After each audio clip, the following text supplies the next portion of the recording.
So we just finished the concrete pour for the bond beam. And the bond beam it sits on top of your top course of tires and it creates an attachment for the roof. And then it also stabilizes your tire course wall. And the materials that we use for the bond beam structure are these guys are Armex bars. We also, the Armex is, this guy. So this is 5 centimeters by 10 centimeters. And we also have 3/8 of an inch rebar, these guys. And then we have metal wire that we use to create these little twist tie attachments, like that. And so the Armex bars, you can see we have it going all the way across the outside perimeter for the bond beam. We also have one long piece spanning the front, another one in the middle, and then one cross piece to create a plus sign. And so basically that just helps distribute the weight of the roof. And then the rebar pieces that you can see, they only go on the perimeter. So we only have them going across this front piece and then all the way around. And I can show you a better view of that. But basically the rebar pieces are going to be used to attach the roof. And so the top of it is going to be kind of turned back down like that. So we're essentially kind of stapling the roof into place.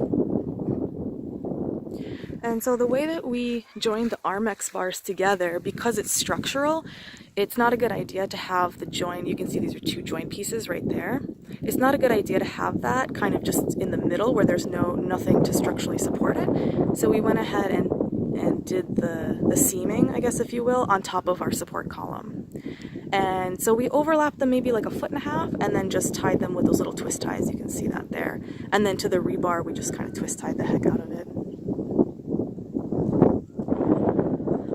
So for the rebar, in this center column and that center column, there are 4 pieces each. You can see 4 pieces there, 4 pieces there. And that's just purely for structural support. And we pounded them as far down as we could into this column. You can see, yeah, right there. That's pretty far down. And then the rest that are kind of along the perimeter, that guy. So those are all 80 centimeters apart.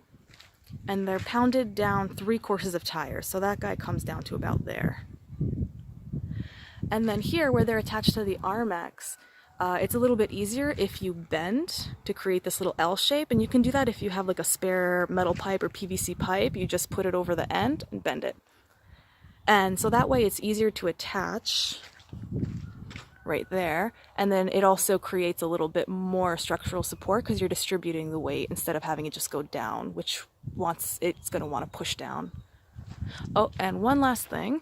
The Armex bars are reinforced by 2 pieces of rebar there and in that corner, so they're kind of catty corner to each other, and that's just for additional support as well. Sorry, this is going blurry on me. Okay, there we go. So the way that you attach the Armex bars together when they're perpendicular to each other is, I can show you a little bit better up here.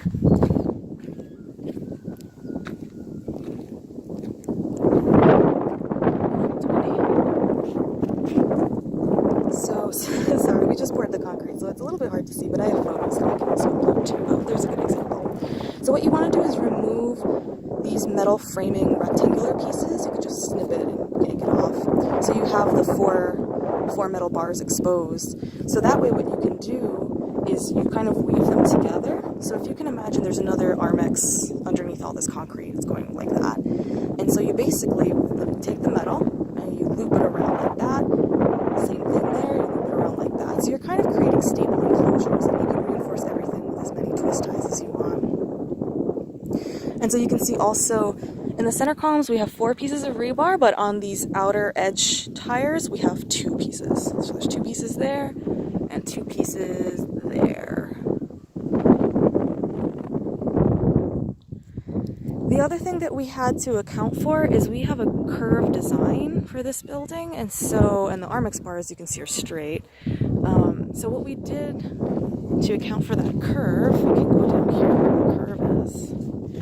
At first we were just kind of cutting the Armex bar straight across and then weaving the 2 pieces together to kind of create a rough curve, if you know what I'm saying. But we found that we could conserve on the amount of work that we were doing if we only cut the inside of the curve.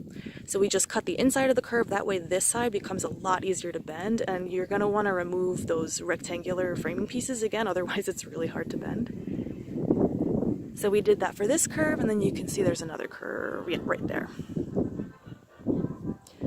And then all of these guys, when you do that, you can also keep reinforcing with those metal twist tie pieces. And so after that, what we did for the framing for the concrete pour is we bought some some wood pieces, but we're actually going to reuse this wood on the inside for door framing, for furniture, or whatever we can use it for. So what we wanted to do is protect it from the concrete by adding an additional layer of cardboard, and this is just scrap cardboard left over from our tire pounding. So that way the wood stays fairly clean and we can reuse it after the concrete is done setting. And so you can see also the benefit of using these cardboard pieces is to account for the curve. It's really hard to do with wood, and so it helps to have a little bit of the more flexible material to kind of just jigger together a curved shape.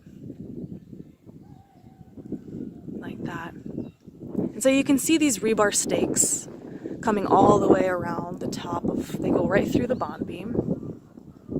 And again, they're a little bit higher than they need to be because we're going to end up twisting them over the top of the concrete, the roof pour, to kind of hold the roof in place. And again, these are 80 centimeters apart. I don't know if I said that earlier.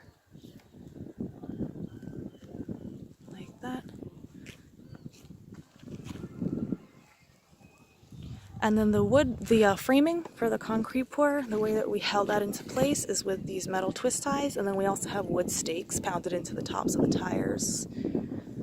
And you don't have to be exact with that, it's just wherever you need an attachment. You can see they're kind of all over the place.